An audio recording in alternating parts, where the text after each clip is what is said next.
This video will show you the difference between continuous and perfect continuous tense. What is their difference? So let's see it. In continuous tense আমরা কোনো কাজ করছি, আমি ভাত খাচ্ছি, আমি খেলছি, I am playing, I am eating rice, I am playing football. All these are the examples of present continuous tense. Today I am selecting continuous tense in present tense. বর্তমান সময়ের প্রেক্ষিতে আমি আপনাদেরকে একটু আলোচনা করছি। যদিও আমাদের চলছিল আমাদের ফিউচার টেন্সটা কমপ্লিট করেছি, আমি মাঝে এসে আবারও কিছু জায়গা আপনাদেরকে নিয়ে শেয়ার করব যাতে বিষয়টা আমাদের কাছে ইজি হয়। কন্টিনিউয়াস টেন্স চলমানতা, করছি, খাচ্ছি, যাচ্ছি।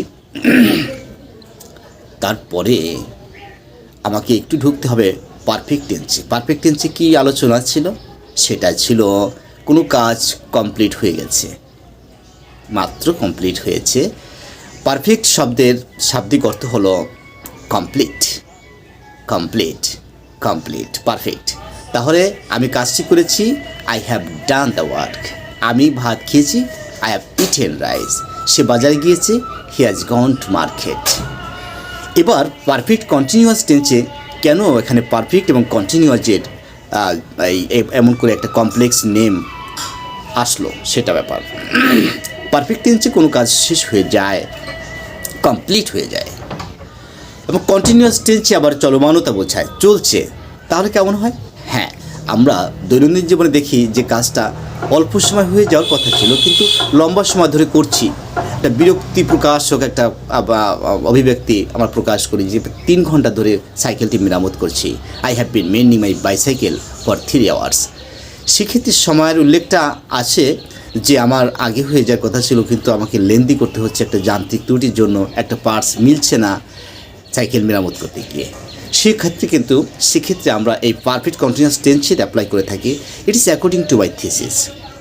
ওকে, আমি এটাকে আপনাদেরকে একটু সহজ করে দেওয়ার জন্য আমি এই পথ অবলম্বন করেছি। মনে রাখার মতন একটা জায়গা আমাদের কথাবার্তায় আমরা যখন আমি 3 ঘন্টা ধরে বইটি পড়ছি, I have been reading the book for 3 hours.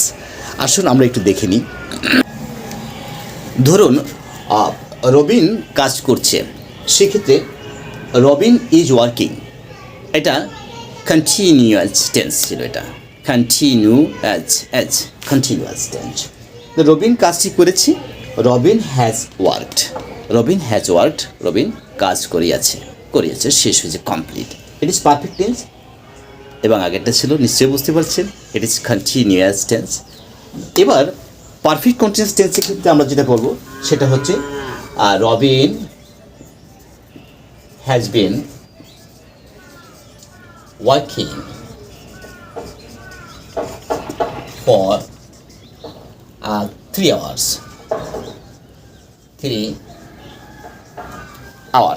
Okay, Robin has been working for 3 hours. Has been working, এখানে কাজটি করছে। আমরা বুঝে নিব যে রবিন এই কাজটি আগে শেষ হয়তো করতে পারত, এটা আমাদের অনুমান করে বুঝতে হবে, কিন্তু তাকে লেন্দি করতে হচ্ছে, তাই সময়ের প্রশ্ন এসে গেছে। কেমন? সেক্ষেত্রে কিন্তু আমাকে Robin has been working for 3 hours. এবং স্ট্রাকচারটা রবিন এখানে তো সাবজেক্ট, রবিনের পরে হ্যাজ বিন প্লাস ভার্বের শেষ আইএনজি ওয়ার্কিং। কন্টিনিউয়াস টেন্স সেখানে আমরা দেখেছিলাম এটা কন্টিনিউয়াস টেন্স। এখানে আইএনজি রয়েছে, ওয়ার্কিং, ওয়ার্ক প্লাস আইএনজি। এখানে ওয়ার্কিং রয়েছে। পারফেক্ট টেন্সের জন্য এখানে পারফেক্ট টেন্সে আমাদের হ্যাজ রয়েছে, এখানে হ্যাজ রয়েছে। আমাকে এখানে কানেক্ট করতে been, has been working, Robin has been working, অর্থাৎ যে কাজটি আগে সম্পূর্ণ হয়ে যাওয়া হয়তো কথা ছিল সেটাকে আমাকে 3 ঘন্টা ধরে রবিনকে করতে হচ্ছে, তাই সেক্ষেত্রে কিন্তু Robin has been working for 3 hours. আমরা এটাকে একটু just we have to practise it. Thank you so much.